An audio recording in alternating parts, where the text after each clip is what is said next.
Hey, what's up, guys? Je suis votre host, Ray Antonio, Yellow Seat, le podcast le plus diversifié. Et on va call Amérique du Nord. On est bilingue. Ici, on parle d'entrepreneuriat, les affaires, les hustlers. On les amène de toutes sortes. Et mon prochain invité, je vous présente Monsieur Icom, Monsieur Sous-titre, David Grégoire. Vous le connaissez déjà. J'ai eu du plaisir à faire ce podcast avec lui. Pourquoi? Parce qu'on a parlé de voyage. Premièrement, ce gars-là, il voyage un peu partout. On a enregistré ça, 24 heures avant, il était à Puerto Rico. Puis, dans 3 semaines, il s'en va à Paris. Donc, imaginez-vous le mode de vie de qu'est-ce qu'il y a. Fait que c'est un entrepreneur avec plusieurs business. Il va nous parler aussi de comment il a lancé sa business pendant le COVID, puis ça a explosé à avoir à peu près 5000 clients ou 5000 même employés. Vous allez voir, c'est une histoire de fou. Donc, David Grégoire, allez le voir, puis c'est un épisode qu'on s'est amusé du début à la fin. Voyage et business. Et comment vivre votre vie vraiment à votre maximum puis s'amuser. Vous savez déjà que, regardez, je suis très content, on est en 2023, ça fait 3 ans qu'on fait ça, puis à cause de vous, à cause de exactement vous qui s'est abonné à notre YouTube, qui nous follow sur TikTok, sur Instagram, sur Facebook, sur Spotify, sur Apple, à cause de vous, c'est la raison pourquoi on continue à progresser, que les invités nous viennent, qu'on est en train de développer tout plein de projets juste pour vous. Puis, ça ferait plaisir que vous puissiez inviter d'autres personnes à venir encourager le projet. Parce que vous allez voir, on a encore plus de projets qui s'en viennent ici chez Yellow Seat, ça juste que du infotainment. Donc, est-ce que vous êtes prêts? Abonnez-vous à toutes nos plateformes respectives. Vous allez voir, c'est le fun. Partagez, like, share, comment, do it all, engagement. Ça, c'est qu'est-ce qu'on veut de votre part, puis je vais vous en donner encore plus.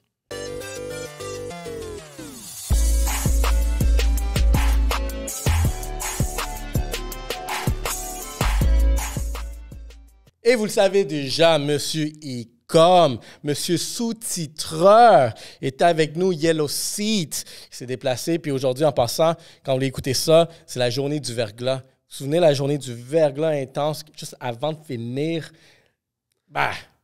printemps, hiver, comment tu veux l'appeler, mais c'est cette journée qu'on enregistre en ce moment.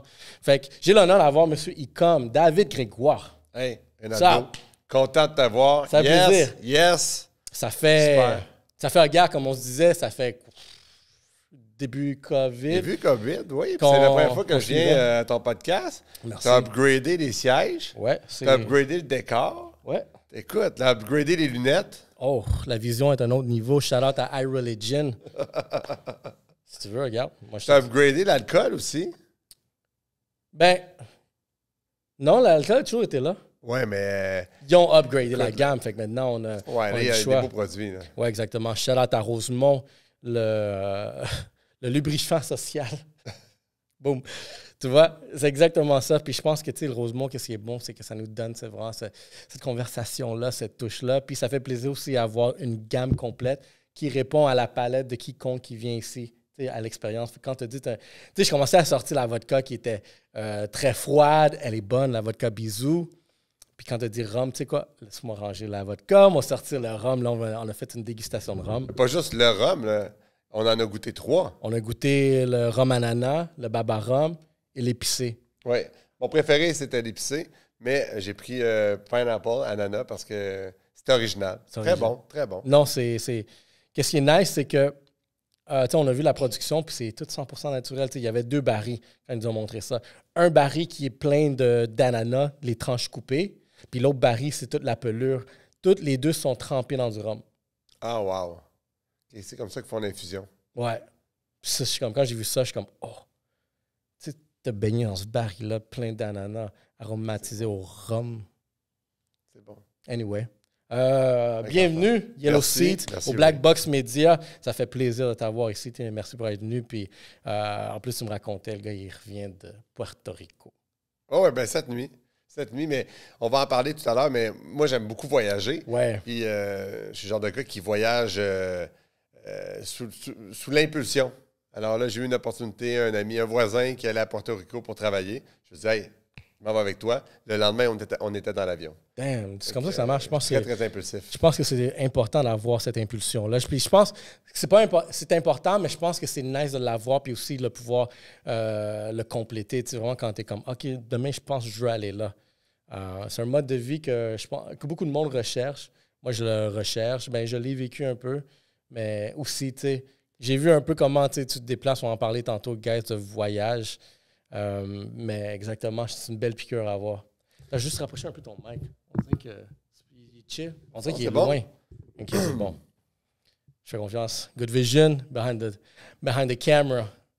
On va faire un vote. Est-ce que vous voulez qu'on mette une caméra sur Good Vision? On va laisser le public voter. Anyway, parle-moi de toi. Comme, regarde, je pense que c'est nice, c'est qu'on va pouvoir discuter de business. C'est un gars de marketing. Moi, je suis un gars de marketing. Ah, c'est ma passion. C'est ma passion. Tu sais, moi, j'ai étudié en mathématiques pures à l'université. 436? Alors, non, à l'université. Pas juste 436, 536. Là, mais tu sais, je me suis rendu au niveau bac. Puis ma première job, je faisais des billets de loterie. Fait que depuis ce temps-là, je n'avais plus jamais acheté un billet. Parce que je sais comment ça marche. Tu sais, tu as plus de chances de garder ton argent quand tu n'achètes pas de billets de loterie que quand tu en achètes. Bref. Puis après ça, je me suis en allé faire de la recherche en mathématiques, mais pour une boîte qui faisait un logiciel de marketing, qui gérait la pub Google, AdCenter, MSN dans ce temps-là. Bon, Microsoft, c'est-à-dire. C'est le début de la pub. Là, ça m'a amené, on parle de... Et là, on parle de 2008. 2008. Puis ça m'a amené, dans le fond, j'ai utilisé mon bagage de maths et informatique en marketing. Puis là, c'est là que, écoute, je suis tombé dans le... Est-ce que tu fais du codage? Oui, moi, je fais beaucoup de programmation. Oui, oui. Ben, tu sais, les billets de loterie, il fallait les programmer. Parce que, tu sais, c'est super sécurisé, là, ça. Il ne faut pas que quelqu'un puisse trouver des patterns là-dedans. Parce que si tu trouves un pattern, mettons que le numéro de série finit par un 5, bien, ça fait que tu as une chance sur 2 de gagner, disons, 100 $. Ben là, tu vas acheter plus de billets. Alors, j'ai un bon bagage en informatique et en programmation.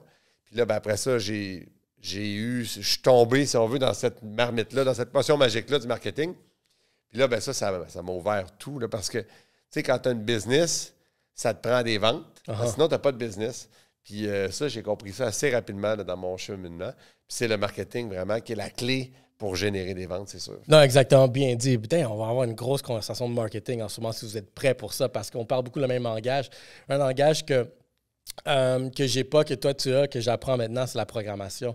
Parce qu'il y a beaucoup en marketing que je me dis comme, hey, si je saurais programmer les choses, tu sais, faire du codage vraiment derrière du Google Ads, ça serait un autre niveau, tu sais, quand tu fais toutes les règles. Bien, là, tu vois les annonces, là, mais tu sais, il y a plein d'affaires que tu peux programmer, là, tu sais, bon, aujourd'hui, il y a plein de logiciels d'automatisation, d'email, etc., mais tu peux jamais faire exactement ce que tu veux. Il faut toujours que tu fasses un compromis. Tu dis, ça serait le fun que j'envoie un texto quand j'ai un client passé qui arrive sur mon site, puis que là, il met, dans mon cas, j'ai une compagnie de sous-titrage, mettons. Fait que, disons que j'ai un vieux client qui vient sur mon site, qui met une vidéo, puis que là, il passe pas à la caisse. Ça serait fun de pouvoir y envoyer un texto right away pour lui dire, hey, clique ici, puis je passe ta commande. J'ai déjà ta carte de crédit, puis tout.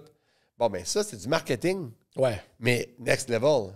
Ça, tu peux le programmer quand tu sais faire de la programmation. Mais ça aussi, à la condition que tu aies le numéro de téléphone.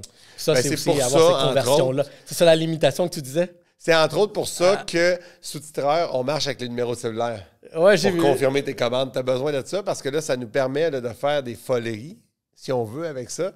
Puis, je pourrais faire comme là, c'est une idée que je suggère, là, tu sais. Ou bien, disons, si je détecte sur Yellow Seed Podcast, la chaîne YouTube, si je détecte un nouveau vidéo, bien là, automatiquement, je pourrais t'envoyer un texto. Hey Ray, tu veux-tu que je sous-titre ta vidéo? Fais juste répondre Y ou N, puis je vais te la sous-titrer si tu réponds Y. Ouais. Tu vois, je pourrais faire ça, puis là, tu réponds Y, puis là, bang, je la download, je passe une commande, prélève ta carte de crédit, puis je t'envoie le sous-titre quand c'est prêt. Fait que, tu vois, ça, on ne l'a pas programmé encore, mais c'est des choses qu'on peut faire quand tu sais faire de la programmation. Mais ton modèle est quand même assez avancé parce que, regarde, moi, j'étais... Tantôt, on a découvert, je pense que je devais être dans tes top premiers clients pour le sous-titreur. Ah oui? Parce que j'ai reçu des autocollants. Regarde qu'est-ce qu'il a fait, le gars de marketing. J'ai essayé, dès que t'as sorti ce truc-là, moi, j'ai envoyé des vidéos des clients, puis je pense que c'est là que je suis devenu peut-être un des premiers. Puis quoi, peut-être une question d'un mois, genre quelque chose, tu m'envoies une lettre avec plein de collants avec ma face. Oui. Bien, à l'époque, là, quand j'ai parti sous-titreur, là, je voulais même pas en faire une business. Moi, j'avais déjà des business qui roulaient. C'était la COVID, c'était pour le fun. Je faisais des vidéos. Puis là, je me dis, écoute, ben, tu sais comme moi, si tu ne mets pas de sous-titres sur tes vidéos, tu passes à côté de 40 % de tes views, c'est sûr. Parce que le monde sont aux toilettes, sont dans leur lit avec leur conjoint. Non, mais on va se dire des vraies affaires. Puis, ils n'iront pas interagir avec ta vidéo si tu n'as pas de sous-titres. C'est la réalité. Ils sont au resto, n'importe où. Fait que là, ça me prenait quelqu'un pour écrire mes sous-titres. Puis, actuellement, les seules boîtes en français qui écrivaient des sous-titres, ben, c'est les boîtes de cinéma. Il n'y avait vraiment rien d'autre. Non, on parle de 3-4 ans derrière. Là. Il y avait le AI qui donne un résultat un peu merdique. Là. Puis il y avait Tu le fais toi-même. Aux États-Unis, en anglais, il y avait Rêve, qui était un modèle d'affaires similaire à moi, mais il faisait que de l'anglais. Je dis, OK, je vais engager un gars, il va écrire mes sous-titres à temps plein, mais là, je ne produisais pas assez de vidéos pour le nourrir. Fait que là, j'en ai parlé à mes amis en marketing. Hey, as-tu des vidéos? Fait que là, next thing you know, là, c'est trop de gestion. Là. Les gars m'envoient des vidéos, moi, j'en ai. J'ai un gars qui fait des sous-titres temps plein, puis là, il faut que je build le monde. Fait que là, à un moment donné, j'ai dit, hey, on va faire un site Internet, là. Fait que là, j'ai fait une vidéo de ma face. Ouais, je me suis dit, faire des sous-titres, c'est de la merde. Donc, tu peux faire un petit bip si tu veux au montage. Non, il n'y a pas de bip, l'ai entendu. Puis tu vois, écoute, next thing you know, je passais de 1 à 5, à 50, à 500 employés, à 5000. Aujourd'hui, j'ai plus que 5000 personnes qui écrivent des sous-titres. Fait que je pensais jamais que ça allait être une business, puis je l'ai monté pour le plaisir. Puis là, tu parles des stickers, des autocollants personnalisés. C'est parce que vu que c'était pour le fun, s'il y avait un client qui n'était pas content, je disais, je te rembourse à 100%, je m'en fiche. Je fais pas ça pour faire de l'argent. Puis les clients qui étaient contents, comme toi, quand ils atteignaient 100$ de sous-titres, 100$ de sous-titres, je faisais une recherche sur leur profil Facebook, qu'est-ce qu'ils aiment, c'est quoi leur style. Je trouvais une bonne photo, puis je faisais un sticker personnalisé, puis je l'envoyais comme ça par la poste. Puis écoute, ça a été vraiment bon. Là, le monde a aimé ça. Là. Il y en a plein qui ont fait des TikToks sur les stickers que j'envoyais. Mais on s'entend, c'est pas scalable. C'est vraiment juste pour le fun. C'est pour le fun. Mais tu sais, aujourd'hui, je peux plus le faire là, parce qu'aujourd'hui, écoute, on vend dans les millions de dollars de sous-titres par année aujourd'hui. J'ai des clients à l'international, je les connais même pas. J'ai 5000 personnes qui écrivent des sous-titres, je les connais plus. Ouais, en ce moment. Faire ça. OK, guys, prenons une pause. Vous savez déjà, le lubrifiant social de l'année. Aujourd'hui, on parle de Rosemont. Vous le savez déjà, Rosemont tous les jours. C'est le sponsor premier ici depuis 3 ans. Il y a aussi podcast. Et en ce moment, là, on est au mois d'avril. On va parler de rhum ananas. Pourquoi? Parce qu'il va commencer à faire chaud. Vos cocktails vont commencer à être plus mix. Puis, avec l'invité qu'on vient d'avoir, David Grégoire, rhum à l'ananas, ça a été son préféré parmi tous. Il nous a tout aimé, mais c'est lui qui a choisi. Fait que c'est lui qu'on a décidé cruise. Allez l'acheter à la SAC. Parce que vous savez déjà, encourager Rosemont, c'est nous encourager. Puis nous encourager, c'est continuer à livrer la matière première de qualité dans vos sons, dans vos médias sociaux. Donc, Rosemont, pour toutes vos spiritueux cet été. Prochaine fois, je vous amène des prêts à boire. Let's go. En ce moment, il est devenu... C'est quoi ton rôle? Tu fais juste genre... gérer, payer les bills, payer le monde, puis... La nouveauté, payer le monde, c'est plus moi qui s'en occupe. Maintenant, on paye à peu près 400 personnes par semaine, roughly. Fait que moi, j'ai comme développé un algorithme. Tu parles de programmation, tu sais, qu'est-ce qu'on peut faire? J'ai programmé un algorithme dans notre banque en ligne, une extension Google, Chrome, puis là, elle clique dessus, puis là, clac, clac, clac, clac, clac, clac, clac, clac, clac, elle paye tout le monde en l'espace d'une heure. 400 personnes. Oh, shit. Fait que tu passes même pas par une banque. Oui, je pense tu passes par la banque, mais l'affaire, c'est que, parce que des fois, ces gestes-là, ça va être géré par la banque, tu sais, vraiment dans le compte en ligne. Oui, mais là, toi, tu juste bypass. Mettons, comme les Québécois qui travaillent pour nous, c'est des virements Interac. Bon, ben ça, tout le monde a la même question, tout le monde a le même mot de passe, puis là, il faut rentrer les montants, puis les adresses mail de tout le monde. Mais tu sais, envoyer un paiement Interac à une personne, c'est une chose. Envoyer 100 paiements Interac à 100 personnes à tous les vendredis, à un moment donné, c'est un peu abrutissant. Là. Fait que c'est pour ça j'ai fait un algorithme qui clac, clac, clac, clac, il les remplit toutes. Après ça, il y a PayPal, des virements internationaux. Bref. Fait que je le fais plus, moi, maintenant. Moi, j'allais dire comme Chris, OK, on peut t'embaucher quelqu'un, de comptable, quelqu'un qui fait non, il a dit même pas le comptable. Automatise-moi ça, là. Ben, c'est le comptable qui check. Ouais, non, exactement, parce que valide. Mais... J'ai fait une erreur à un moment donné, quand je suis parti en voyage. J'étais dans mon stationnement chez nous, puis j'ai fait la paye des employés. Puis à ce moment-là, on devait payer, mettons, 100 personnes. Puis j'ai oublié de marquer « terminé ». Fait que j'ai envoyé de l'argent à tout ce monde-là. Fait que là, le vendredi suivant, moi, je suis en voyage en Europe, j'ouvre mon laptop, commence la paye, je commence à payer le monde, puis là, j'atteins mon maximum quotidien. Puis là, à un moment donné, je fais ça part donc bien vite, l'argent à mon compte se vide plus vite que d'habitude. Puis là, je me rends compte que je payais le monde en double. Oh. Fait que tu vois, depuis ce temps-là, je prends plus de chance. Là, maintenant, c'est vraiment... Écoute, on a des scripts, puis ça roule, puis il n'y a pas d'erreur. On n'a plus jamais fait aucune erreur de paiement depuis ce temps-là. Fait que bref, tu vois, des fois, là, les meilleurs business sont celles qui sont déclenchées par nos propres besoins. Puis c'est... OK, fait que c'est fou. Fait que ce business-là, maintenant, elle prend combien de pourcentage de ta vie? Ça prend, je vais te dire 100%, là, parce que... Non. Mais admettons, tu dois l'activité aussi. Genre. Mais moi, je fais beaucoup d'affaires. Tu sais, tu me demandais qu'est-ce que je fais au quotidien, là. Aujourd'hui, j'ai une équipe de service à la clientèle. J'ai 4, 5, 6 personnes au service à la clientèle à temps plein. Tu sais, j'ai du monde sur le fuseau horaire de la France, j'ai du monde sur le fuseau horaire de Montréal, un gestionnaire, etc. Fait que ça, je m'occupe plus du service à la clientèle, à part quand il y a des problèmes majeurs. Je parle à mes 3 plus gros clients une fois par X semaines. Là, je m'en vais à Paris dans 3 semaines pour aller rencontrer mes gros clients en Europe. C'est ce genre de truc-là. Mais moi, je m'occupe plus des nouveautés. Tu sais, comme on a lancé un truc qui est 1866 dicté. Ça, c'est pour... 1844 dicté, tu vois? Ou 1888 dicté. Je ne me souviens même plus du numéro de téléphone. Pas de business. Je suis mauvais, hein? Qu'est-ce que je suis mauvais? Ça va être une pub pour toi. Puis Non, mais on n'a pas fait le marketing encore de ça. En tout cas, vous essayerez les... Là, vous avez essayé les deux. Je pense qu'il y a un 888 dicté. OK, bref. Tout le monde, essayez-le, puis envoyez-nous un message pour voir c'est lequel qui a fonctionné. C'est un téléphone, tu peux être dans ton auto, puis là, tu dictes n'importe quoi, des idées, un texte, une lettre, n'importe quoi, puis nous, on va le retranscrire, puis tu vas l'envoyer par email. Fait que là, on est en train de développer une application iPhone pour la même chose.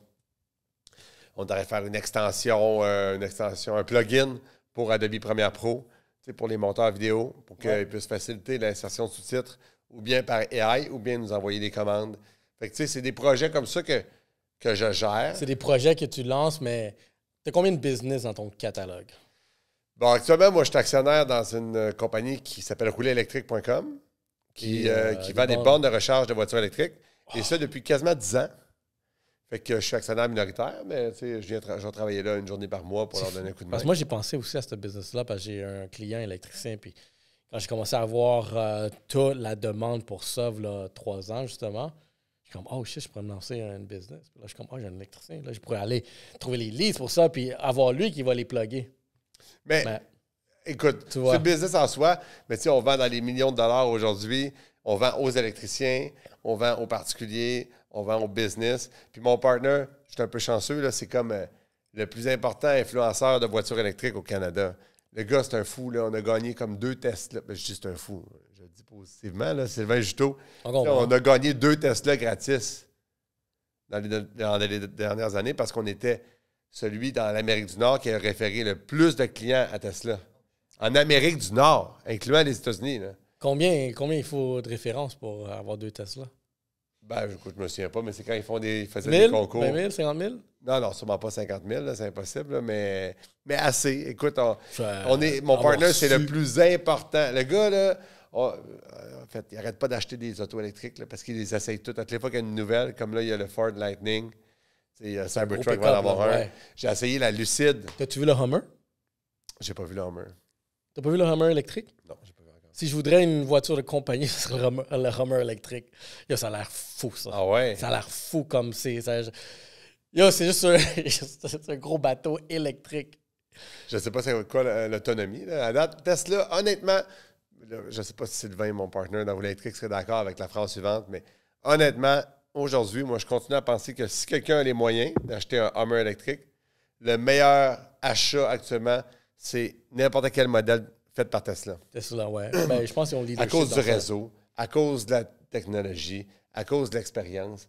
Il y a un chroniqueur automobile qui écrivait récemment, il dit « La voiture électrique est le grand reset de l'industrie parce que Toyota, bon, ils en ont juste une au Japon, une auto électrique, mais tu sais, si jamais il la sortait ici, l'auto électrique, là, il y aurait 0 expérience de voiture électrique. Fait que tu peux pas te fier à leur qualité, à Toyota, parce qu'ils ont 0 expérience. Tu sais, Porsche, il y a la... Mais Volkswagen. Jaguar, Volkswagen. Ils sont jeunes là-dedans. Volvo. Ils sont très avancés là, aussi. Là. Ben, ils sont très avancés, mais jusqu'à il y a exactement 2 ans, leur autonomie, c'était 40 km. 40 km? Un full? Non, la XC40. Lexi 90, excuse-moi, Lexi 90.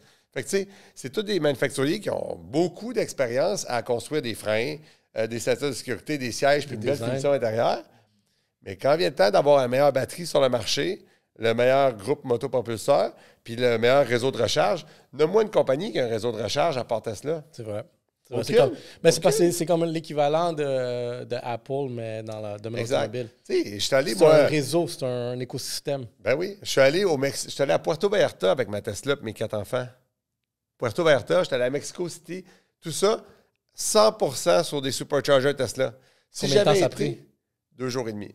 2 jours et demi? On est parti en tempête de neige un jeudi. Alors, j'ai ramassé les enfants à l'école. Puis le dimanche, on était sur la plage de Puerto Vallarta, qui est sur la côte ouest du Mexique. Je ne sais pas si tu connais. Fait que c'est quand même 6000 km. Là. Mais c'est ça, exactement. 2 jours et demi, Chris. T'as pas dormi? On s'échangeait le volant pendant la nuit. T'es allé autopilote une couple de fois. Ça, quand j'ai vu la map, genre ligne droite, puis il n'y avait rien, autopilote. Ben oui. Ben, tu vois, il n'y a personne qui l'a, ça, l'autopilote. Il y a juste Tesla. Moi, là, quand je viens à Montréal, je ne devrais pas le dire. Là. Fait que si vous êtes policier, je vous prierais de peser sur... fast forward là, d'une minute. Mais moi, là, j'étais avec mon téléphone. Quand je viens à Montréal, sur l'autoroute, là, j'étais avec mon téléphone cellulaire de même pendant 1 heure. Là. Je suis pas en train de conduire. Là. C'est mon auto qui conduit à 100%. Wow, boy! Les nids de poule, là, je ouais! Ben, sur l'autoroute, il y a moins de nids de poule là, quand même. Là. Fait que, puis sur l'autoroute, ça va bien. Sur les petites routes, c'est moins évident. Mais bref, pour revenir, c'est selon moi le meilleur achat actuellement aujourd'hui. Tu sais, j'ai testé la Lucide. Je sais que tu connais Lucide, là. Écoute, c'est 200 000 l'auto. Incroyable. Crazy. Je suis rentré là-dedans. Oh my God. T'sais, moi, j'ai une Tesla X qui est comme, je sais pas la performance, là, mais quand même, c'est 135 000 l'auto. Là, c'est 250 000. La finition intérieure, incroyable. La puissance, incroyable. Freinage régénératif, complètement fou. Massage du dos jusque derrière les genoux. C'est incroyable. Les wipers, pour dégivrer ton windshield, les wipers vont doucement. Laisse aller du liquide de lave-glace. Puis là, ça fait, tu sais, après ça, schlock qui gratte tout. Tu sais, tout est prévu, c'est incroyable. Shit. Mais, jeune compagnie, tu ne sais pas si l'auto va durer dans le temps. Aucun réseau de supercharger. Fait que t'es pogné avec les bornes du gouvernement. Puis je ne sais pas c'est quand que tu as vu le gouvernement faire une bonne affaire. Panier bleu. C'est ça. Fait que j'aime autant mieux le réseau de Tesla.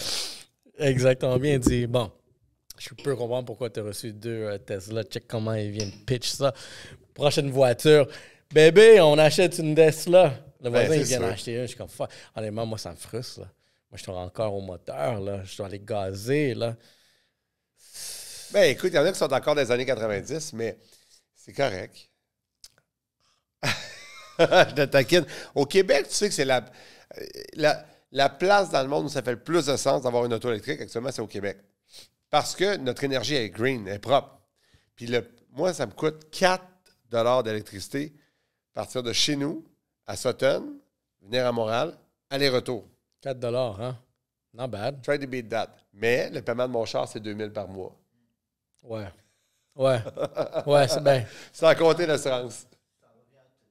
Mais c'est pour le plaisir de conduire. Mais, regarde, honnêtement, mais il y a comme genre, si tu peux te le permettre, il y a une tranquillité d'esprit que tu n'es pas obligé d'aller à la station de gaz. Oui, jamais. Ça, c'est une tranquillité d'esprit. Parce que moi, j'y vais, regarde. Puis j'y vais au Costco parce que c'est là qui est le moins cher pour du super, là, du suprême. C'est là qui est le moins cher. Je suis comme, tu sais, je vais aller là, ça fait que tu fais le line-up. Là, tu peux juste aller où est-ce qu'il y a des Costco. Fait que, mais je ne pensais pas de parler de voiture électrique aujourd'hui au podcast. Hein? Non, je sais, regarde, on va dans tous les sens. Guys, prenons une autre pause. Je sais, je suis fatigant avec, mais vous allez voir, vous allez comprendre pourquoi. Parce que cet été, vous allez avoir la meilleure première impression. Vous savez à quel point la première impression est aussi importante que n'importe quoi. Parce que cet été, à Montréal, il va faire chaud. Puis c'est quoi la première chose que le monde voit de vous? C'est votre visage. C'est exactement ce que vous portez. Puis vous voyez ça c'est la première version 1 de iReligion.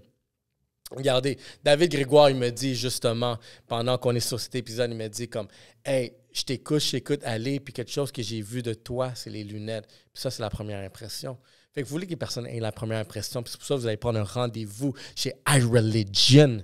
Vous allez prendre un rendez-vous avec un styliste oculaire qui va vous donner la meilleure gamme de lunettes stylistes, que ce soit avec prescription ou non. Cet été, ça va être du feu. Et utilisez le code promo YELLOW et recevez 50 $ de rabais sur votre prochaine paire. Allez avec votre partenaire, allez avec vos boys, vos femmes, tout le monde. 50 $ de rabais, tout le monde gagne ici. Yellow Sea Podcast. Retournons à l'épisode. Je suis encore un peu ému sur ton voyage au Mexique en 2 jours et demi. Écoute, j'en ferai plus jamais ça. Hein. Par contre, on avait prévu retourner au Mexique l'été de la COVID, mais on ne savait pas que ça allait être la COVID. Fait que finalement, on n'est pas allé. Mais on va retourner au Mexique en auto parce que le Mexique de Cancun, le Mexique de Puerto Vallarta, ce n'est pas le Mexique rural. Le Mexique rural, là, c'est incroyable. On dirait que les villages n'ont pas changé depuis comme 90 ans, 110 ans. Fait que... on va en avoir un autre à essayer tout à l'heure. Hein? Ah, c'est vrai. Fait que bref, tu vas à Tequila, qui est un super beau village. Tequila, ils font la tequila, là, puis mezcal. C'est top. Écoute, il y a un restaurant et hôtel, Relais Château. Tu sais, top, là. Ça coûte presque rien de manger, de s'héberger là. Il n'y a presque pas de touristes. Les seuls touristes, c'est les riches de Mexico City. Il n'y a presque pas d'Occidentaux. Puis tu te ramasses avec des décors, des villages la grosse qualité, belle vie, là. C'est beau, là. Ah, c'est top. Fait un peu chaud, mais c'est top. Ben, c'est ça qu'il faut. Mais, vas-y, je te recommande. C'est l'occasion d'aller au Mexique en auto. Là. Le pire, c'est que j'ai voyagé beaucoup de places, mais jamais été au Mexique. Écoute, puis là, tu le sais, tu descends avec ta blonde, 2 jours et demi plus tard, tu es rendu. Avec une Tesla, on loue une Tesla. Non, ben, si tu n'es pas habitué avec la voiture électrique, je te recommande d'y aller en auto-essence. Mais j'avoue que tu capotes un peu parce que yo, fuck, check la batterie. Ben, tu connais pas encore l'autonomie. Il y a beaucoup moins de bornes. Là. Fait que, tu sais, moi, j'ai fait juste le réseau Supercharger Tesla. Puis c'était short, là. Tu sais, il fallait vraiment savoir où on s'en va. C'est pas le temps d'expérimenter dans un nouveau pays avec une technologie que tu connais pas. Qu'ils s'arrêtent dans le coin des cartels, je suis comme, fuck. Ouais, c'est ça. Ouais, celle-là, je peux comprendre. Ça, c'est vraiment la bonne analogie. Où est-ce que ça, c'est le feu rouge où est-ce que tu t'arrêtes pas. C'est drôle. Regarde, j'ai vu une joke d'un Brésilien. Le gars, il dit, tu sais, au Brésil, là, c'est tellement dangereux là, que la nuit, tu t'arrêtes pas au feu rouge. Fait que là, qu'est-ce qui se passe, c'est que tous les feux rouges, la nuit, ben le monde s'est habitué à traverser. Fait que, et c'est dangereux, ça? Ouais, exactement, ils traversent. Fait qu'à cause de ça, c'est tout le monde qui ont des feux verts, qui sont dans les feux verts, la nuit, ils s'arrêtent, sachant qu'il va y avoir des voitures qui vont traverser, qui vont brûler le feu rouge. Fait que là, qu'est-ce qui s'est passé, c'est que les thugs, eux autres, vraiment qui volent les personnes dans les feux rouges, mais au lieu de s'arrêter au feu rouge, ils s'arrêtent au feu vert. Incroyable. Il dit genre, c'est un cycle, tu peux pas l'arrêter. Ben, en tout cas, je te rassure, ça n'arrivera pas au Mexique. En tout cas, ça n'arrive pas actuellement. Gars, si c'était pas arrivé à toi, gars, ça peut arriver à moi. Ben non, c'est ça. Même à Mexico City, là, 20 millions d'habitants à Mexico City. Gros, là. Super ville, j'étais avec mes enfants, on se promenait, je les tenais pas par la main. Puis... Je voudrais savoir quelque chose, gars. Toi, tu es un gars là, que je vois qui... Depuis tantôt, on est en train d'apprendre que tu n'arrêtes pas de faire juste ton imagination. Carbure sans arrêt maintenant à ton imagination, genre vraiment dans le panneau électrique, là, ça roule. Puis, mais tu exécutes aussi, tu passes à l'action. Puis ça, c'est des choses qu'il y a du monde. Tu sais, on est dans un monde où est-ce que pas. C'est comme, qu'est-ce que le monde aimerait faire? Parce qu'il y a beaucoup de monde qui a des imaginations, qui ont des idées, mais qui ne passent pas à l'action. Puis toi, tu passes à l'action, puis là, regarde. Tout le temps, même un peu trop. Un peu trop. Je me rappelle quand j'étais à Vancouver, à Whistler, c'est-à-dire dans un restaurant italien, je dis à ma blonde, hey, un de mes rêves, là, c'est d'aller vivre 1 an en Europe. Ah, elle dit, c'est cool. Je dis, ben, ça tenterait-tu qu'on aille vivre 1 an en Europe? Elle dit, ben oui, pourquoi pas? Bon, ben, j'ai dit, on pourrait partir, mettons, en septembre, dans 2 mois. Elle dit, ben non, voyons. Non, hey, relax, là, on a 4 enfants. J'ai dit, OK, mettons, juin. Elle dit, OK, ça, c'est correct. Juin, ça nous laisse le temps d'organiser. Fait qu'on est parti en Europe. Mais tu sais, Renato, mon père est mort à 53 ans. Puis mon père a vécu sa vie en... Ben c'est sûr, il n'y avait pas d'Internet dans ces années-là, puis tout ça. Mais puis, fait qu'il a beaucoup moins voyagé. Mais il a toujours fait ce qu'il voulait faire. Quand il est mort quand même jeune, 53 ans, on s'est dit, ben... Toi, t'avais quel âge quand il était... C'est une bonne question. Ça fait 10 ans, j'ai 38, genre 28 ans, mettons. OK. Quand il est mort. Puis on s'est dit, qu'est-ce qu'il n'a pas eu le temps de faire? T'sais, concrètement, s'il avait vécu encore un autre 5 ou 10 ans, qu'est-ce qu'il aurait fait que là, il n'a pas eu le temps de faire? Puis on s'est dit, à part la retraite, parce qu'il n'a pas eu le temps de prendre sa retraite, il n'y avait rien. T'sais, il s'est acheté un bateau, il a changé, il en a acheté un nouveau. Il revenait d'un voyage à Paris. C'est un entrepreneur, il y a un entrepreneur plus à la maison. Là, il y avait un développement résidentiel qui a vendu des terrains, il vendait des bottes, il a vendu des hypothèques. Il était hustler. Hustler, mais le genre à travailler sur son terrain puis avoir un téléphone sans fil sur sa ceinture. Moi, je vois le genre à la pochette. Là, à un moment donné, il y a les mains sales, puis il y a quelqu'un qui appelle, fait qu'il répond au téléphone. Puis, tu sais, l'équivalent d'un solopreneur aujourd'hui, mais sans Internet. Sans la technologie. Fait que plus à l'ancienne, mettons. Puis, il a toujours fait qu'est-ce qu'il voulait faire. Il voulait aller à Paris avec ma mère. Il est allé, c'était son rêve. Il revenait d'un voyage à Las Vegas quand il est décédé comme la semaine d'après. Fait que moi, je vis ma vie en me disant, si je veux faire de quoi, je le fais. Là, j'ai beaucoup de projets en cours actuellement, autres que la business. Là, je suis en train d'organiser un voyage d'1 mois au Tibet l'année prochaine. Je vais faire des randos avec mon beau-frère, qui est un grand randonneur, puis aussi un des meilleurs photographes au Québec. Je suis en train de, je m'en vais à Paris dans 3 semaines. Je m'en vais en Grèce avec ma mère au mois de mai. J'ai loué un bateau pour faire de la voile avec ma famille 1 semaine sur le lac Ontario en juin. On a loué 1 semaine et demie à Sandbanks. Je reviens de Porto Rico. Je suis en train de me magasiner pour faire une traversée de l'Atlantique sur un bateau italien à l'automne. J'organise beaucoup de projets en parallèle. Ça, c'est juste un voyage. Fait que quand je me dis, OK, j'ai le goût de faire une affaire, je mets en place les choses pour la faire. Des fois, c'est un peu plus long parce que, comme là, j'ai beaucoup d'opportunités pour faire une traversée de l'Atlantique sur des bateaux français. Mais moi, je veux le faire sur un bateau italien pour perfectionner mon italien. Fait que là, ça, il y en a moins. Les Italiens voyagent beaucoup moins. Fait que ça se pourrait que je puisse pas cet automne. Fait que ça va aller à l'automne l'année prochaine. Fait que, bref, j'exécute. Puis je pense que c'est la meilleure façon, mais en même temps, moi, c'est ma façon de faire. Il y en a qui vont faire moins de projets, ils vont focusser sur un, puis vont peut-être aller plus loin sur un projet. Je sais pas. Mais moi, ce que je veux faire, je le fais. Mais tu sais, sur qu'est-ce que j'ai découvert de toi par tes réseaux sociaux, il y a des choses que j'assimilais, puis aussi, il y a des choses que j'aspirais, puis que j'avais l'impression que toi, tu étais en train de le vivre, des choses intéressantes. Fait que pour ça, c'est super intéressant, tout ce que tu viens de me dire. Un point. Tu peux-tu dire que, genre, le décès de ton père, c'était, genre, un élément déclencheur qui t'a juste poussé la mentalité à, tu sais quoi, genre, je veux faire, peut-être accomplir qu'est-ce que mon père n'a pas eu la chance de le faire à cause de telle et telle raison, ou sinon juste cet événement-là t'a prouvé que, tu sais, que j'ai pas le temps à perdre à attendre la retraite pour faire tout ça. Je pense que c'est plus le deuxième point que tu viens de dire, parce que lui a vécu sa vie en faisant les choses qu'il voulait faire, mais il est mort jeune. Là, quand je vois du monde qui met beaucoup d'argent de côté, qui travaille 5 jours par semaine dans des jobs qu'ils n'aiment pas vraiment, puis qui comptent les jours pour la retraite, puis que là, si on se paye un voyage là, ça fait qu'on a peut-être 1 mois de moins de retraite à la fin, etc. Moi, ça me rend triste parce que je vois mon père qui n'a pas eu cette opportunité-là d'avoir la retraite. Puis, ça se pourrait que moi non plus, je n'avais pas cette opportunité-là. Ça se pourrait que je l'aille, ça se pourrait que je ne l'aille pas, ça se pourrait que toi, tu ne l'ailles pas. On ne sait jamais. Demain matin, on va traverser la rue, on va se faire frapper. Je ne dis pas de vivre notre vie à 100% en ne pensant pas au lendemain. OK? Il faut quand même penser au lendemain. Mais ce qu'on a le goût de vivre, on peut le vivre maintenant ou très bientôt. Tu sais, la vie est faite de projets. Mm-hmm. Puis je pense qu'il ne faut pas s'arrêter trop longtemps à les planifier, ces projets-là. Je te donne juste un dernier exemple à ce sujet-là. Ma blonde revient de skier 1 semaine dans les Alpes italiennes avec ma soeur. Ça aurait dû être moi. Mais il est allé à Porto Rico. Elle dit, parce que tu fais tellement de voyages ces temps-ci que c'est peut-être mon tour. Je dis, bon, c'est correct. Puis elle est revenue en disant, c'est tellement beau les Alpes italiennes, ça coûte quasiment rien d'aller skier là. Fait que là, j'ai dit, hey, tu sais quoi? On pourrait aller passer un hiver entier, janvier à mars, avec les enfants pour aller skier à temps plein. Ils ne vont pas à l'école, On amène les 4 enfants en Italie pour skier pendant 3 mois.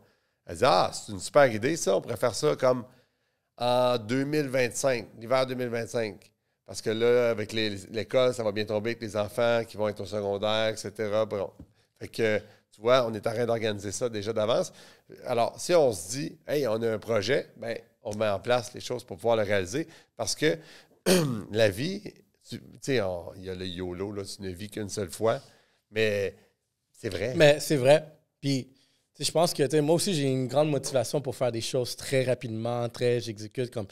Check ce business qu'on a ici, c'est pas une business normale. Est-ce que ça existait avant la COVID ou tu l'as lancé avec la COVID? On l'a lancé avec la COVID. Gars, ça a été vraiment un processus de. On a lancé le podcast. Le podcast avait.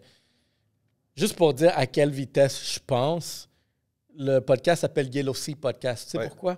Parce que quand on s'est donné une date, moi puis mon ex-co-animateur, pour vraiment lancer le podcast, on n'avait pas de nom encore. Puis là, on se dit, ben ça, c'est la date qu'on doit enregistrer. Comment on va l'appeler? Parce qu'il faut le nommer au début.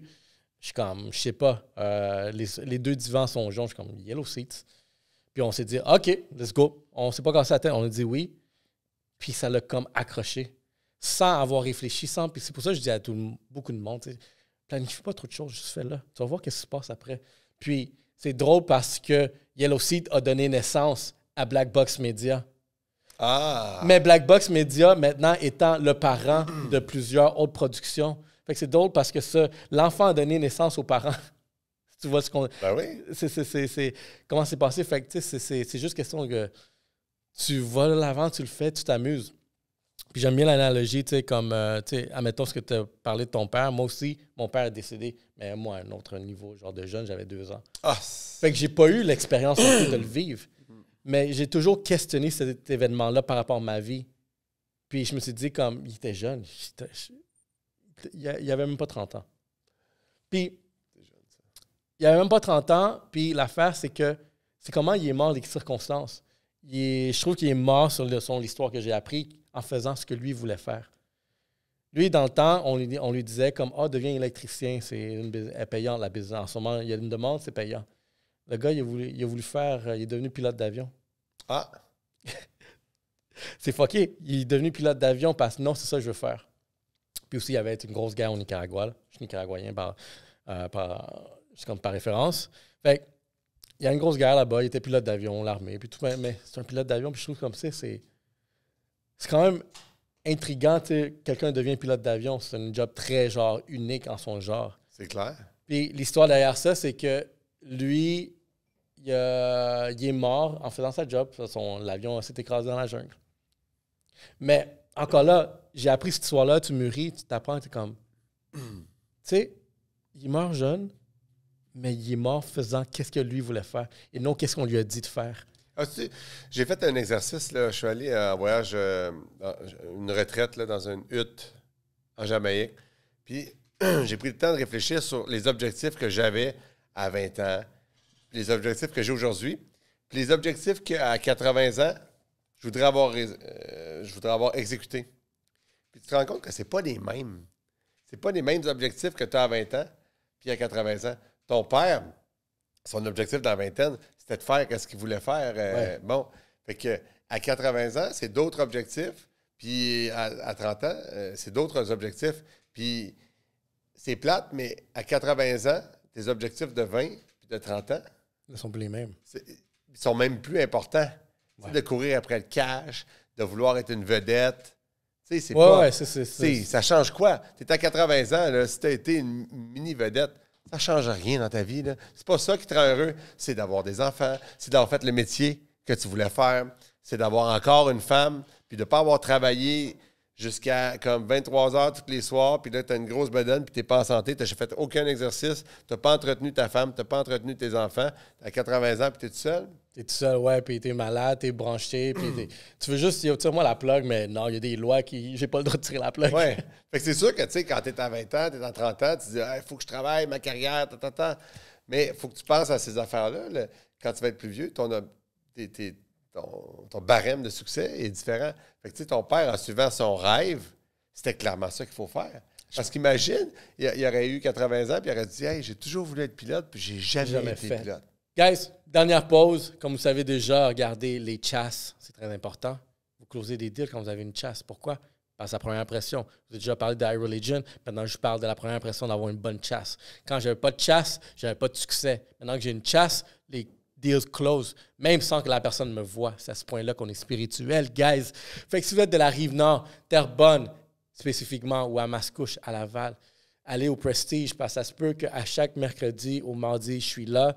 Fait que venez me voir au barbershop, puis faites votre chasse avec nous. On va parler de tout ça. Vous savez comment c'est, les barber talk. On se donne des conseils, on se donne des contacts, puis on va à la prochaine étape. C'est pour ça qu'on est chez Prestige.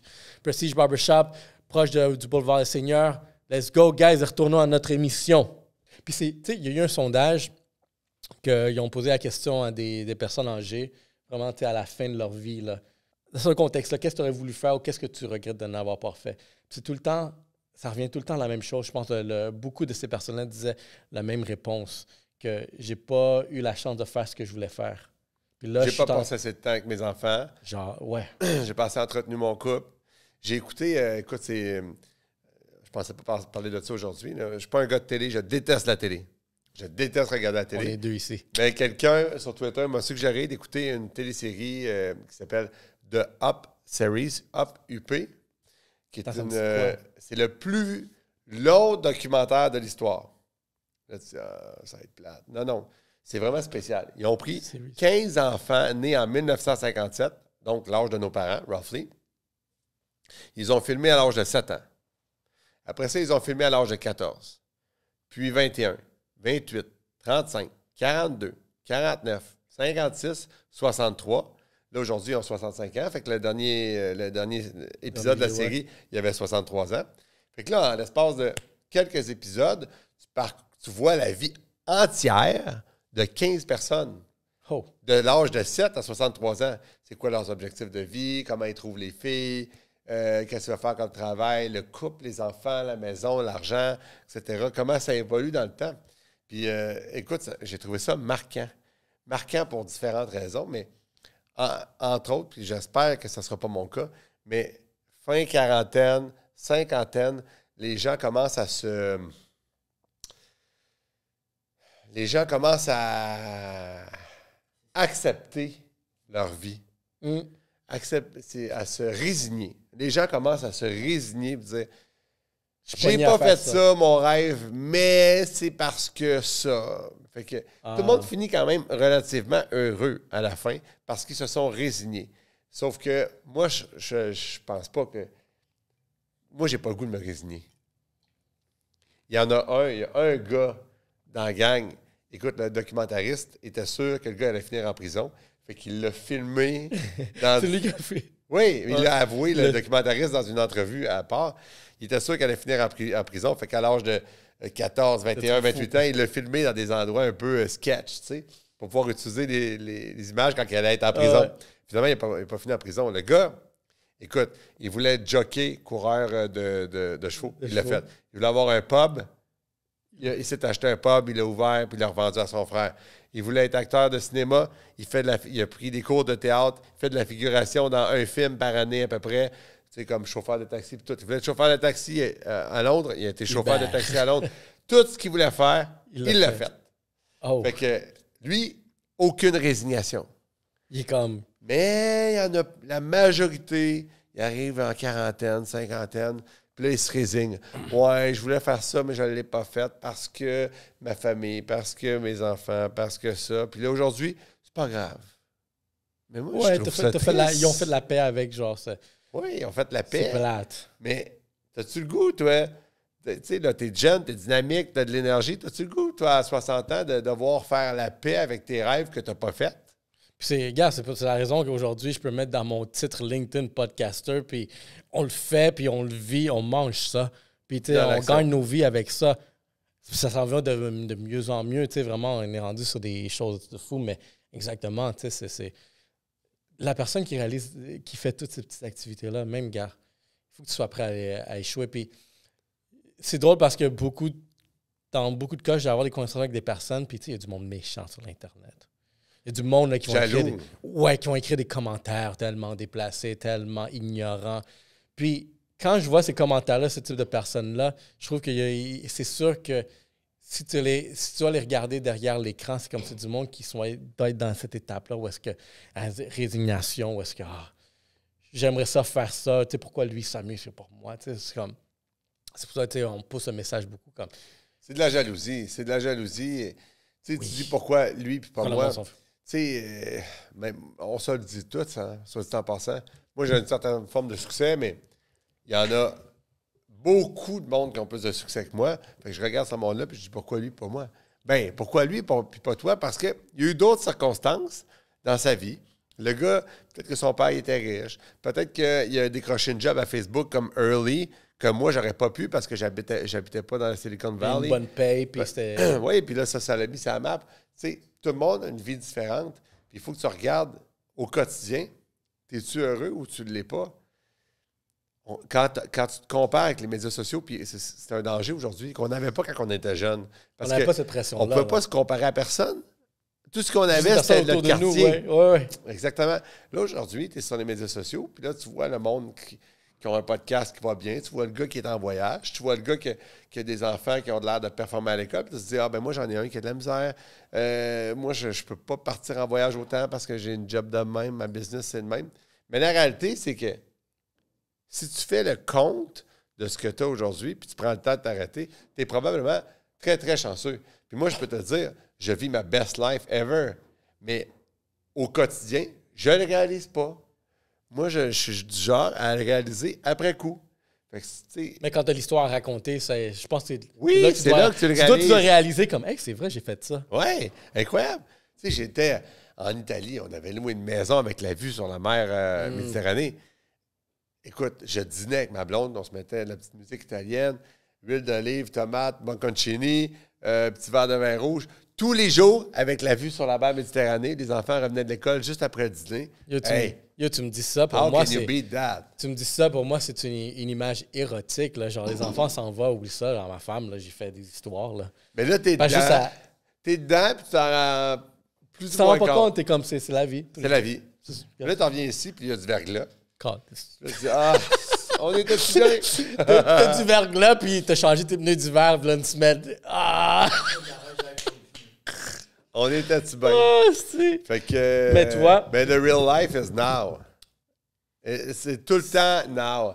C'est juste que now, tu t'en réalises pas. Tu vois, c'est ça l'affaire, c'est que je vis ma vie de façon que si je meurs demain, au moins, j'ai fait tout ce que j'ai voulu faire jusqu'à date. Mon père, il était là, mais moi, c'est gars, comme je te dis, j'ai une job pas normal. C'est pas normal qu'est-ce qu'on fait ici. Je suis comme... C'est pas vraiment illégal. Ouais, c'est normal de nos jours. Mais c'est juste que dans ma tête, d'immigrant... Non, c'est normal dans les gens qu'on fréquente. Là. Ouais. Tu sais, tu fréquentes des marketeurs comme moi, des gens de business, c'est normal. Mais la population générale, c'est pas ça qui est pas normal. Non. Ouais, c'est bien.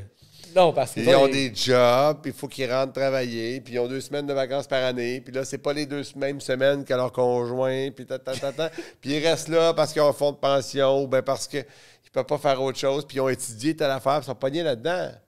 Tu sais, j'avais un ami en Italie, puis je donne cet exemple-là juste parce que c'est sûr qu'il ne regarde pas le podcast. À moins qu'on peut lui envoyer. Mais tu sais, le gars, c'est un chimiste, puis il a étudié en chimie. Puis là, il travaille comme chimiste. Il haït ça. Fuck. Mais qu'est-ce que tu veux qu'il fasse? Il ne peut pas faire rien d'autre. Il a étudié comme chimiste. Lui, tout ce qu'il connaît, c'est rentrer le matin, puis exercer la chimie toute la journée, puis rentrer le soir, puis les enfants sont fatigués, puis toi aussi, tu es fatigué parce que tu travailles toute la journée. C'est comment ta journée? On fait de la chimie. Exactement. Puis là, il dit, j'aimerais ça pouvoir faire des affaires, tu sais, puis pas être obligé de rentrer tous les jours à 8 heures, puis etc. Fait que... Mais ça, c'est la population. En général, elle est comme ça. Mais c'est sûr que si tu regardes ton cercle, mon cercle, notre cercle... C'est normal. C'est comme ça qu'on vit. Oui, mais il faudrait que plus de personnes se réveillent parce qu'il y a des opportunités. Tu sais, comme moi, il y en a. Il suffit d'être out there, puis le monde te voit, puis... Ben c'est ça, tu sais, honnêtement, genre ce podcast-là, ou la game du podcast en général...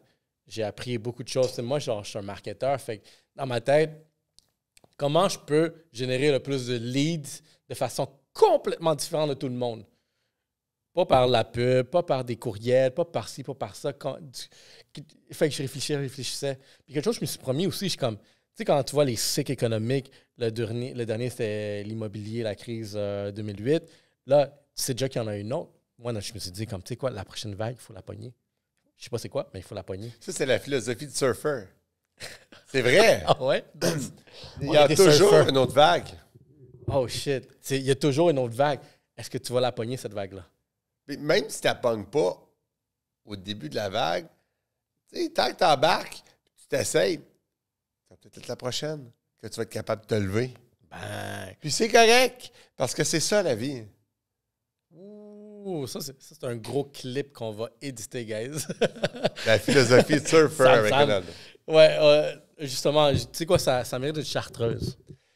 Écoute, ça va être bon. Chartreuse, là, ceux qui ont jamais goûté à ça, j'ai hâte de goûter à celle-là là, de Rosemont. Là. Mais c'est un alcool spiritueux tellement bon sur glace. Le monde met ça dans des cocktails, là, mais c'est bon. Mais c'est dur à trouver. Il n'y en a pas partout. Hein? Regarde, moi, ils m'ont même dit, comme ça, on a-tu besoin de publicité sur ça tellement que la quantité est limitée? Fait que, mais là, ce que vous ne savez pas, là, c'est que j'ai des grosses poches dans mon manteau. Là, en plus, il y a une rareté parce que les moines qui produisent la vraie chartreuse, ça, c'est une chartreuse québécoise, mais la vraie chartreuse originale d'Europe, de France, les moines ont décidé de couper par 5 la production pour pouvoir se concentrer davantage à la prière plutôt qu'à la production de chartreuse. Fait que ça va être dur à trouver. J'ai échappé trop d'eau, fait que je veux pas qu'elle soit diluée. Je veux que tu goûtes toutes les épices qui sont dedans. Ouais, les frères, fait que ça compense. Bon, ça marche. On va-tu lire un peu d'ingrédients? J'aime ça, genre, faire ça. Alcool.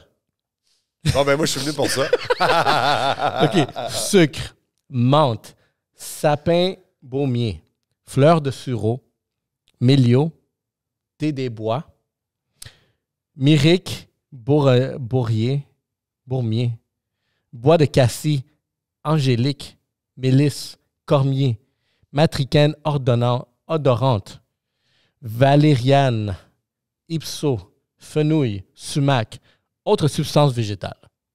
Ouais, ben c'est ça. C'est un... Puis ça, c'est genre la recette, moi je l'appelle Rocket Science. Lilian Wolfenberger. C'est la première fois que tu y goûtes? Non, on l'a goûté déjà avant. Lucky you. Mais, ça c'est shout-out à Lilian.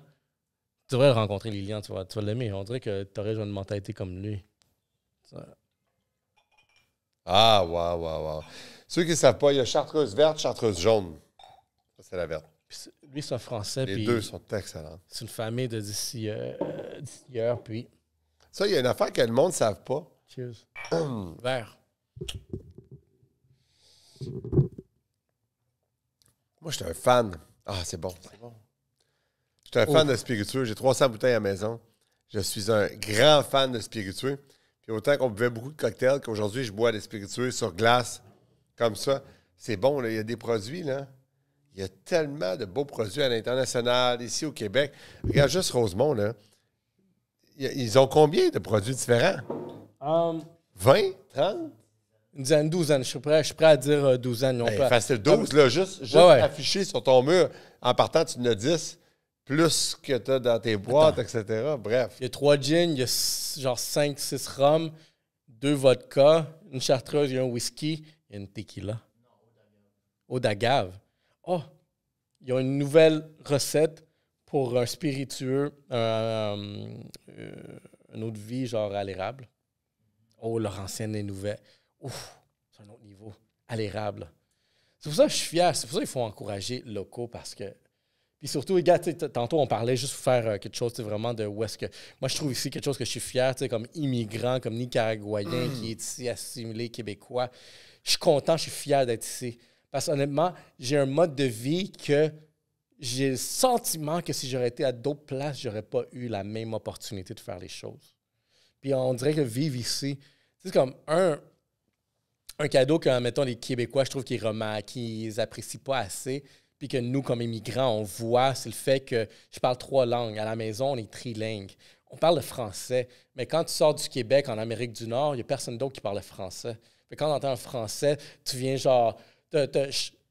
si la planète entière peut communiquer, on serait tous en paix. La communication, c'est comme le plus gros cadeau qu'on peut avoir entre êtres humains, communiquer entre nous, se comprendre.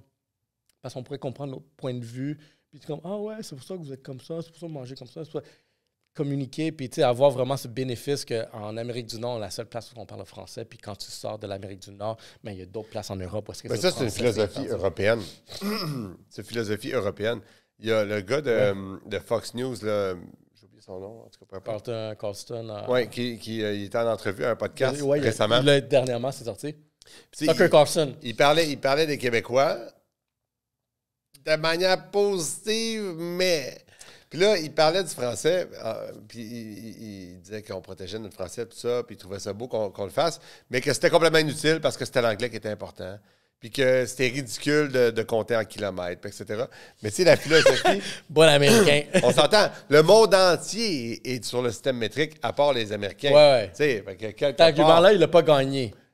Non, mais même sur la langue, tu sais, la diversité de langue, c'est vraiment beau. Puis selon moi, l'extrême culture, la plus haute culture, c'est même pas de connaître l'histoire de la place, c'est d'être capable de parler avec quelqu'un de la place. Ouh! Ça, c'est bon. C'est l'extrême culture. Exact. Tu arrives à un endroit, là, tu parles espagnol, tu arrives n'importe où. Tu serais allé à... Moi, je reviens de Porto Rico. Tu serais allé à Porto Rico, tu aurais parlé avec les Portoricains en espagnol. Le monde aurait dit « Oh, OK, OK. » C'est un des nôtres, puis tu aurais pu t'entendre avec eux puis avoir des conversations super intéressantes. L'extrême culture, c'est, selon moi, d'être capable de s'adresser à l'autre dans sa langue. C'est la plus belle chose quand tu peux le faire. Tu parlais, tu voulais apprendre l'italien. Moi, j'ai appris l'italien aussi. J'ai juste pas pratiqué. Vero. Quando imparato l'italiano? Cogno. Tu sais ça, je peux dire, cogno. C'est même pas italien.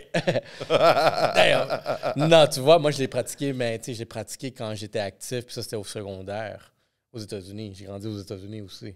C'est pour ça que je me permets aussi de parler vraiment de polarité. Avoir vécu ici, avoir vécu là-bas, où est-ce que je ferais ma vie, je garde ici. Où est-ce que, non, même pas où est-ce que je ferais ma vie, où est-ce que j'ai mes enfants ici. Ah ben c'est sûr, c'est sûr. Il suffit de voyager un peu pour se rendre compte que le Québec, honnêtement, c'est vraiment la top place pour vivre. C'est top, c'est top. Côté sécurité. La bureaucratie, on trouve qu'il y en a trop, mais c'est rien par rapport à l'Europe. Rien comparé à d'autres places. Oui, c'est sûr. Tu sais, il y a un bilinguisme. Les opportunités, tu as la porte sur l'Amérique du Nord entière, l'accessibilité, on trouve que c'est cher d'acheter des maisons, mais c'est rien par rapport à l'Europe et aux États-Unis. Ou sinon le reste du pays, tu es à Toronto. On n'a pas de président super polarisant, il n'y a pas d'armes à feu, nos enfants, il y a moyen qu'ils ne prennent pas de drogue, puis il y a tout. C'est sûr que l'Europe, ça ouvre une porte sur la mondialisation, sur différentes cultures, mais ça coûte excessivement cher de vivre en Europe. Il y a moins d'opportunités parce qu'il y a trop de sécurité d'emploi, selon moi. Trop de sécurité d'emploi. Puis, intéressant. Oui, ben c'est vrai. Puis la bureaucratie. C'est trop socialiste, oui. Tu sais, ils ont des 6 semaines de vacances. Puis je vais parler en France, là, mais en France, ils ont des CDI, puis des CDD, contrat à durée déterminée, puis CDI, contrat à durée indéterminée. Puis là, si vous êtes français, s'il vous plaît, puis que je me trompe, vous me direz que... Dans les commentaires. Mettez-le en commentaire, mais je m'excuse. Mais il semble qu'un contrat à durée indéterminée, c'est une job à vie. Oh! Fait que là, ça fait que si l'employeur veut te mettre à la porte, ben c'est presque impossible. Il faut qu'il te verse des pénalités pour le reste, extravagantes. Fait que là, ça fait que les entrepreneurs n'osent plus engager du monde. Tandis que nous autres, avec notre système nord-américain, ben, il y a beaucoup d'emplois parce que les entrepreneurs, aussitôt qu'on a un besoin, on embauche parce qu'on se dit, worst case, on lui paie juste 2 semaines d'avis. Fait que bref, l'Europe, il y a des pour, il y a des contre. Au Québec, honnêtement, il n'y a pas beaucoup de contre. Au pire, il y aurait l'hiver qui serait peut-être un contre pour certaines personnes, mais si vous êtes suffisamment smart, vous profitez de l'hiver, vous faites du ski, vous faites du patin, vous faites du motoneige, peu importe. Puis finalement, vous avez hâte à l'hiver. Mais tu vois, c'est fou ce que tu viens de dire parce que moi, ma femme est dominicaine. Puis quelque chose qu'on s'est dit aussi, c'est que il y a beaucoup de monde qui vont chier sur l'hiver, il fait froid, trop de neige, des trucs comme ça. Mais si tu apprends à l'aimer, genre tu découvres vraiment un autre monde que vraiment tu as hâte. c'est sûr qu'on parle de déneiger voiture, du verglas, des trucs comme ça, c'est normal, ça. Ben, paye un déneigeur. Exactement. That's it. Non, mais toi, un tempo, moi, j'ai un tempo. Un Ouais. tempo, ça meurt des choses. Moi, ça change. Mais Non, juste c'est pour vrai. dire... Non, mais tu trouves une solution à ton problème de manière à ce que ça ne soit plus un inconvénient. Exactement. Fait que ça, l'affaire, nous autres, étant première génération ici, c'est comme, on va pas limiter vraiment cette mentalité-là à être comme, mais j'aime pas le Québec parce qu'il fait froid. Non, je suis comme, c'est une autre période où est-ce qu'on va rester plus à la maison, au chaud. Moi, j'habite dans un coin où est-ce qu'on peut prendre des randonnées nature dans un gros boisé de 5 km, puis c'est beau l'hiver. C'est beau. C'est comme paradisiaque, froid, avec un gros manteau. Moi, j'ai hâte à toutes les saisons, d'avance. Mais tu vois, c'est ça l'avantage aussi d'ici. Comme là, j'ai hâte. J'aimerais ça qu'il reneige là, aujourd'hui, à place que ça soit du. J'aurais pris plus de la neige que du verglas. Oui, bon, c'est sûr. Mais là, j'ai hâte au printemps, je vais faire du vélo. Là, j'ai hâte à l'automne. Ça va-tu être beau l'automne avec les feuilles? J'ai déjà hâte à l'hiver prochain parce que j'ai hâte de skier. Là, tu vas dire, ouais, mais c'est déjà aujourd'hui. Le gars, il y a un an en avance déjà. Fait que vaut mieux ça. Prends tous les côtés négatifs de ta vie ou de ton quotidien ou du Québec ou peu importe. Trouve une solution pour les éliminer. T'aimes pas pelleter? Engage un déneigeur. T'aimes pas l'hiver? Fais un sport d'hiver. Tu sais quoi? Regarde, moi, j'ai un tempo. T'aimes pas ta blonde? Laisse-la. Il y a peinculture, melting pot. Tu veux aller au moonshine? Oh! Il n'y a pas ça. Et dites-le au pire. C'est quoi? C'est rien. Patreon. Hey, je voudrais savoir quelque chose. J'ai toujours voulu aussi voir vraiment, parler à d'autres entrepreneurs qui sont pères de famille, voir comment ils gèrent ça. Parce que moi, je suis nouvellement un père aussi, elle a 2 ans, la petite. Mais toi, avoir 4 filles, c'est ça? Oui, 4 enfants. Toi, t'es une machine, hein? Genre... Je l'aurais eu 5 si ma blonde voulait. Ah ouais? Je suis curieux Je pense que je suis le père des 4. Ah ouais? Est-ce que on est toujours sûr de la mère, on n'est jamais sûr du père. Hey, j'ai vu quelque chose dernièrement sur ça. C'est exactement ça. C'est comme... La mère va toujours savoir c'est que c'est ses enfants, mais un père va toujours avoir un doute. Ah, mais dans mon cas, honnêtement, je suis convaincu. Là, je fais des jokes, là, mais je sais, ils ont tous un côté de moi. Malheureusement, ils ont aussi tout un mauvais côté de moi. Là, mais qu'est-ce que tu veux? Ah ouais, ça doit... Fait que comment faire pour être entrepreneur avec autant d'enfants? Ma femme est à la maison. Ça aide beaucoup. OK, fait qu'elle... Ça fait 15 ans, ma blonde. Mais toi, tu gagnes un mode de vie, genre une carrière qui te permet de gagner assez. Ouais, j'ai eu des moins bonnes années, hein, comme n'importe quel entrepreneur. Il y a des ups et des downs. Tu sais, comme actuellement, c'est des bonnes années. Mais j'ai eu des années où je faisais pas grand-chose, puis où on s'endettait un peu plus, où on brûlait un peu plus nos économies, puis où on se serrait un peu plus la ceinture. Mais... c'est ça. Mais c'est intéressant parce qu'en ce moment, tu es dans une phase où est-ce que tu fais tellement d'activités puis tu profites parce que, au pire, comme tu dis, c'est comme un surfeur puis il va toujours avoir une autre vague. Puis oui, c'est juste que le creux de la vague, tu sais pas, ça va durer un mois ou 6 mois ou un an. Mais je trouve que c'est ça qui est nice parce que durant la période que tu sais que ça va bien, mais tu fais en sorte que je profite bien. Là. J'en profite. Sachant que il va peut-être avoir une baisse quelque part. Oui, mais là, tu vois, j'ai l'impression, puis c'est une confidence, là, mais j'ai l'impression que il n'y aura pas de creux de vague pour moi qui s'en vient. Tu as déjà établi... je vais toucher du bois, là. Mais... tu as déjà établi un genre de structure, une fondation. Oui, là où je suis rendu, là, je pense que là, il n'y en aura plus de creux de vague. En tout cas, je me croise les doigts. mais tu vois, si j'avais attendu le bon moment avant de faire des enfants, ça aurait été maintenant. Je commencerai à avoir des enfants à 39 ans. Ben, j'ai 38, mais je vais avoir 39 bientôt. La plus vieille, elle a quel âge? 12. OK, fait qu'à 28, 27. En fait, as-tu 12? À 12, elle va avoir 13 dans 3 mois. Oh, là, tu vas rentrer dans... l'adolescence. Inquiète pas, je suis rentré. Je suis rentré déjà. Mais nice. Tu vois, c'est le best time. Okay. Parce que, regarde, je suis ici à Montréal. Oui, fait que pour 2 raisons. Je suis ici à Montréal avec toi. Après ça, je m'en vais souper avec ma blonde. Les enfants sont où? À la maison, avec ma grande. Fait que si je n'avais pas fait des enfants tôt, ben là, aujourd'hui, je ne pourrais pas être avec toi. Ou je serais avec toi, ben je ne pourrais pas aller souper avec ma blonde après. Fait que là, on a cette liberté-là. Puis aussi, oui, c'est une best friend. Tu sais, Béa, là, mon plaisir aujourd'hui, c'est les enfants vont tous se coucher, puis elle est au comptoir, puis on jase de différentes affaires, en fait, on va se le dire. C'est elle qui jase de ses affaires.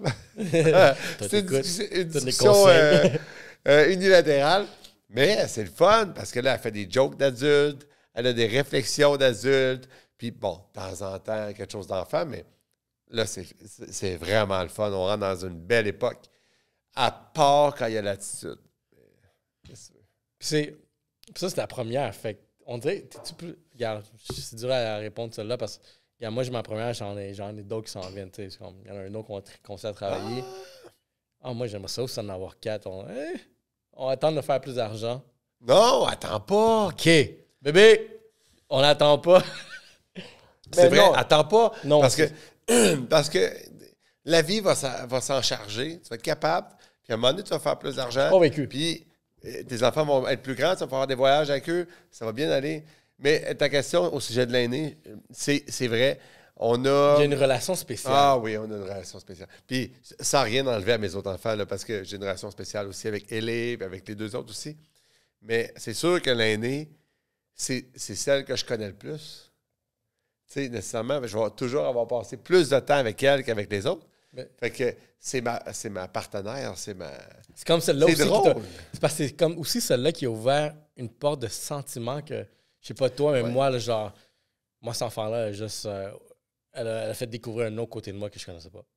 Ah, pour le meilleur et pour le pire. Exactement. Je suis borderline, genre, un esclave à comment elle est. J'ai toujours devoir la supporter. C'est inconditionnel comme en sentiment avec, on dirait, cette première personne. Tu découvres ça, mais oui, t'as raison. Ben, moi, je suis ailleurs là-dedans parce que c'est plus... là, ils sont plus autonomes, fait que c'est plus genre la protection. C'est plus les couches. Non, puis l'amour inconditionnel. Ben, c'est de l'amour inconditionnel aussi, mais de temps en temps, c'est moins de l'amour, je peux te dire. Fait que t'es le seul homme dans dans une maison. c'est sac ton cœur, je vais plus t'entendre. C'est comme ça. Qu'est-ce que tu veux? Mais ça apporte une dimension intéressante parce qu'ils ont tous des passions différentes. C'est ma grande, elle fait de l'athlétisme. Moi, je ne suis pas tant que ça un athlète, là. Puis elle a fait de l'athlétisme, fait que ça amène une dimension là. J'en ai une qui est une lectrice, elle passe son temps à lire. Écoute, il faut qu'on y arrache son livre pour qu'elle vienne souper. C'est nice. Fait que, tu sais, elle va m'amener dans une autre sphère. Fait que les 2 autres, on ne sait pas encore, sont trop jeunes un peu pour avoir encore ces passions-là, mais ça t'amène ailleurs. Puis de faire des enfants, ça fait qu'à 60 ans, 70 ans, 80 ans, il va toujours se passer quelque chose dans ta vie.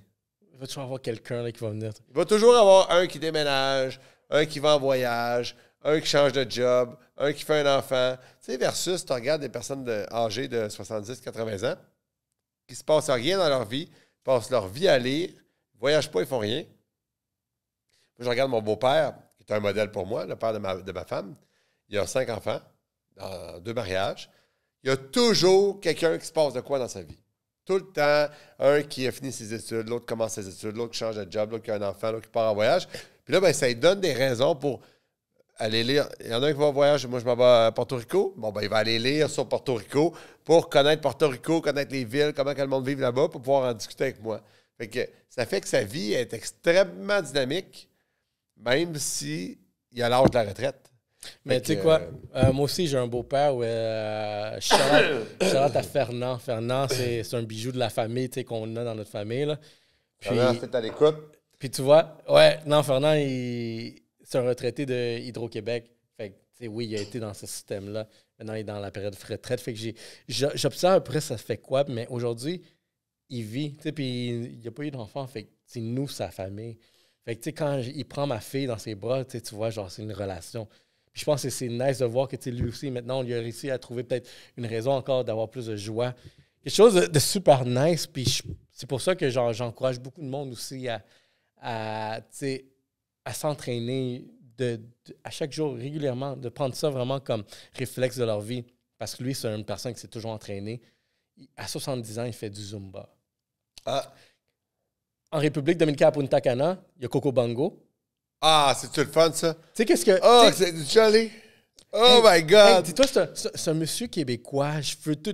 Hey, c'est fou, parce que toute sa chevelure, il a la même chevelure que toi, mais toute blanc. Ah, wow.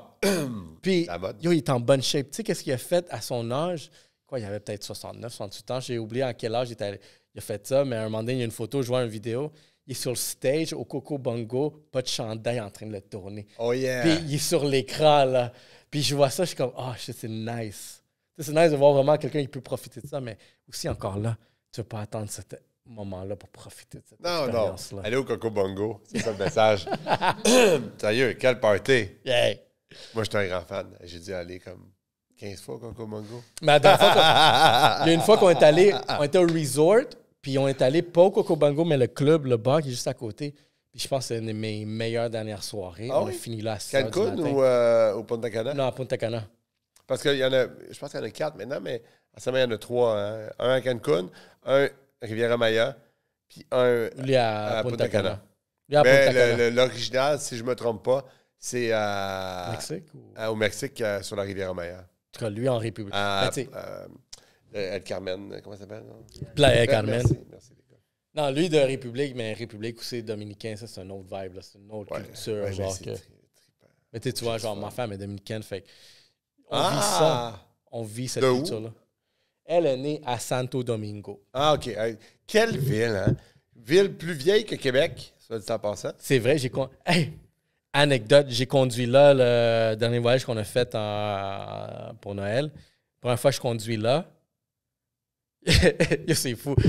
Regarde, j'ai remarqué quelque chose. Premièrement, les règles de la route n'existent pas là-bas. Il faut que tu sois très vif sur tes réflexes. Mais tu sais quoi? Aussi sauvagement que c'est, parce que c'est tellement, t'es comme, ça ta tête, tout, parce que les petites motos, à chaque fois, tellement c'est sauvage. Pendant les 2 semaines que j'étais là, j'ai vu 0 accident. Ouais.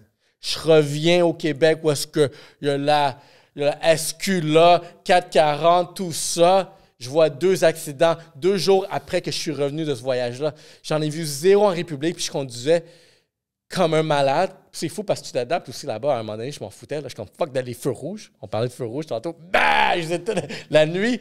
Parce que même le monde, il dit comme hey, arrête-toi pas là, c'est dangereux. Je suis comme bah! En 4 jours, je finissais à conduire comme les Dominicains. Puis j'avais peur parce que je suis comme fuck, je vais retourner au Québec, je vais être sauvage. Là. Juste, c'est un mode. Il n'y a pas de vie. Mais il n'y a pas, ici, genre, je suis comme, hey, on a les règles parfaites de la route. Accident. Malgré tout, ouais. Ah, c'est vrai. Mais le monde ne sont pas habitués. Tu regardes en Italie, il y a beaucoup de ou en Europe, là, de routes très, très, très peu larges. Ouais. Le monde se croise. Moi, je croise le monde. 80 km/h, schlock. Là, on a fait. Mais tu sais, c'est parce qu'ils sont habitués là-bas. Puis moi aussi, je me suis habitué. Mais tu t'habitues. Oui, c'est ça. Le monde, ils connaissent la largeur de leur auto, les pneus, le miroir. Tu sais, tu vas arriver à une auto, tu sais qu'il n'y a pas de place. Fait que là, tu le laisses passer. Ils sont habitués de conduire comme ça. C'est ça que j'ai su à comprendre que vu que là-bas, il y a très peu de règles puis le monde s'en fout, tu es tout le temps sur alerte. Fait que tes réflexes sont rapides.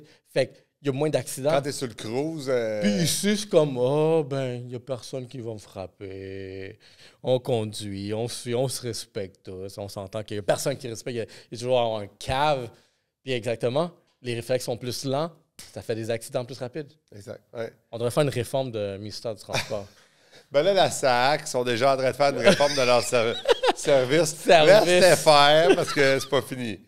Hey, mais Santo Domingo, tu parlais de Santo Domingo. C'est une ville dans laquelle il y a beaucoup de bars derrière les magasins. Hein? Je sais pas si tu as déjà... Tu rentres dans le magasin ou dans la boutique ou dans le café, n'importe quoi, puis en arrière, il y a un bar. C'est top, ça. Hey, attends, j'aimerais ça te montrer, même live pendant ici, où est-ce qu'on habitait, parce qu'on habitait au Malecón. Le Malecón, c'est... Un Malecón, il y en a dans un peu toutes les grandes villes des îles. C'est dans le fond le côté rocher. C'est comme le vieux port. Tu sais, vraiment, il va ça veut dire quoi, ce mot-là, Malecón? Malecón, shit. Yeah. Moi, je sais c'est quoi, mais comment le décrire, c'est exactement cette pièce. C'est comme cet espace-là dans une grande ville, admettons d'une île où est-ce qu'il est proche d'un étendue d'eau, on dirait dans ce cas-là, l'océan, où est-ce qu'il y a toutes les roches. Fait que c'est là que tout... On va aller voir Parce que les Latinos vont dire comme, yo, ce gars-là, il est retardé. T'as-tu une audience surtout de latino ou ben... Non, regarde. Qu'est-ce qui est le fun, c'est qu'on a bâti une audience un peu partout. Vous devriez mettre un micro. C'est quoi ton nom déjà? Marc. Vous devriez lui mettre un micro parce qu'il y a plein de réactions. Ça serait drôle de les entendre. C'est comme dans les soaps américains où le monde applaudit, où il rit, mais c'est des faux rires, là, ou des fois, c'est des vrais rires. Mais là, on aurait vraiment comme une réaction qui fait un signe. OK, riez. Maintenant, c'est le temps. Tu vois, la définition, je ne serais pas loin. Ou une caméra qui pointe sur toi, même un peu. Mais j'ai dit qu'on met la... parle. Mais c'est pour ça qu'on va faire le sondage. Mettons une caméra sur Good Vision, oui ou non? Oui! Il retire. Check un gars. Check un partenaire. Je suis comme fuck. Tu sais combien de deals il pourrait closer comme ça, là?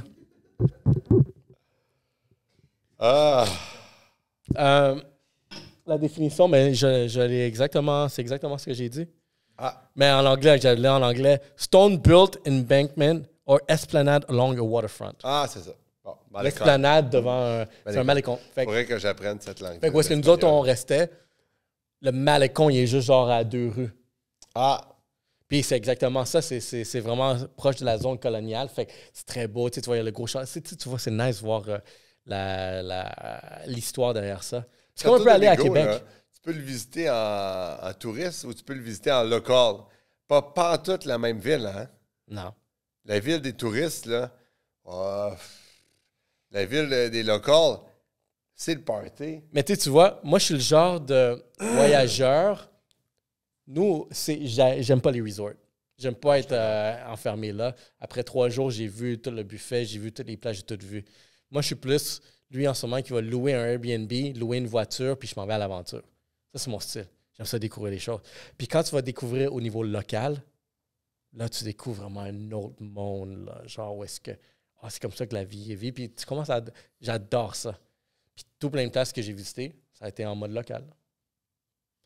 Santo Domingo, en mode local, c'est la place. Prenez-vous des petits... Sur Airbnb, il y a des petits tours faits par des locaux. C'est vraiment l'idéal, là, ça, pour connaître la place comme un local. C'est quoi les restos cool? C'est quoi les bars cool? C'est quoi les affaires cool à faire? Versus, tu promènes, tu prends un café random dans un Starbucks. Yeah. Ça, c'est là qu'on habitait. Wow. Fait que c'est ça le malécon. On va pas. Malécon. Anyway, abonnez-vous à YouTube puis vous allez voir la photo. Combien de temps il reste? On est à 0. On est à 0, hein? C'est où ton prochain voyage? Je m'en vais à Paris dans 3 semaines. 2 semaines. Fait que Paris qui est une super ville. Je vais t'emmener ça avec une petite anecdote intéressante sur Paris.